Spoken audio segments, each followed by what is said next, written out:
નવાનંદેસર પ્રાથમિક શાળા પીએમ શ્રી ગુજરાતમાં તારીખ 30/12/2025ના રોજ કેબિનેટ યોજવામાં આવી હતી, જેમાં અમે મળીને નીચે મુજબ નિર્ણયો લીધેલા છે.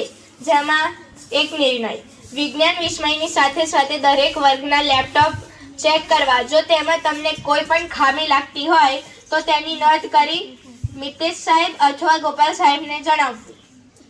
2. સેનિટેશન કેવી રીતે સાફ રાખવું તેના પ્લાન ગ્રુપના લીડર પાસેથી માંગવા. સાથે સાથે ધોરણ 6 અને 7ના વિદ્યાર્થીઓને કેમ્પેબલ કરવા તેનો પ્લાન દરેક ગ્રુપ પાસેથી માંગવો. 3. પ્રાકૃતિક ખેતીમાં જેટલા પણ વિદ્યાર્થીઓએ સહાય કરી હોય એમના નામ લખી માર્ક મૂકવા. 4. દરેક ગ્રુપના લીડર ઉપલીડર ગ્રુપ શિક્ષક સાથે દરરોજ વાત કરવાની છે. 5. કમ્પ્યુટર લેબમાં ખામીવાળા કોમ્પ્યુટરની કમ્પ્લેન મિતેશ સાહેબને જણાવવી અને તેના ફોટો એનએલસી ગ્રુપમાં નાખવા.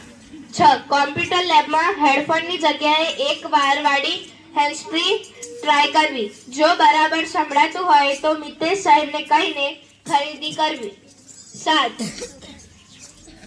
કયા શિક્ષકોના તાસમાં વિદ્યાર્થીઓ શીખતા નથી તેવા શિક્ષકોની યાદી કરી શિક્ષકોને છૂટા કરવા. 8. દરેક વર્ગમાં વધુમાં વધુ વિદ્યાર્થીઓ આઈએફપી અને લેપટોપ શીખે તેનું ધ્યાન રાખવું. 9. પ્રાર્થનાઓ ભજન ધૂન સાદા કાગળમાં લખી તેનું ટાઈપિંગ મિતેશ સાહેબને આપવું.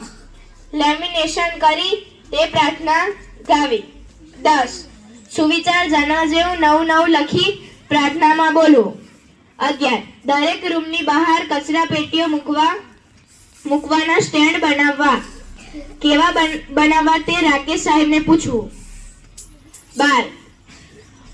દર અઠવાડિયે શિક્ષકોએ પુસ્તક રિવ્યુ લખેલ છે કે નહીં તેનું ધ્યાન જે તે ગ્રુપવાળાએ રાખવું. 13.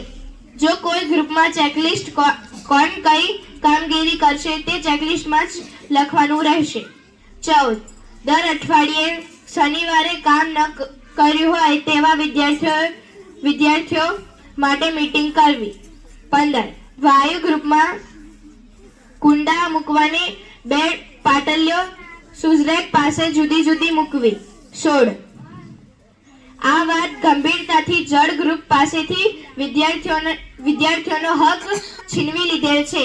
દરેક કામ શાંતાબેનને પૂછીને જ કરવા. 17. ગોપાલ સાહેબને ભાષા ભવનની બાજુમાં ભાષા ભવનના ઓટલો રિપેર ન કરવા બદલ નોટિસ આપવામાં આવે છે. એ નોટિસ પ્રમુખ ગોપાલ સાહેબને આપશે અને તેનો જવાબ પ્રાર્થનામાં લેખિતમાં બોલવાનો રહેશે. કાલે કેબિનેટ હતી એમાં આટલા ઠરાવ નક્કી કર્યા છે.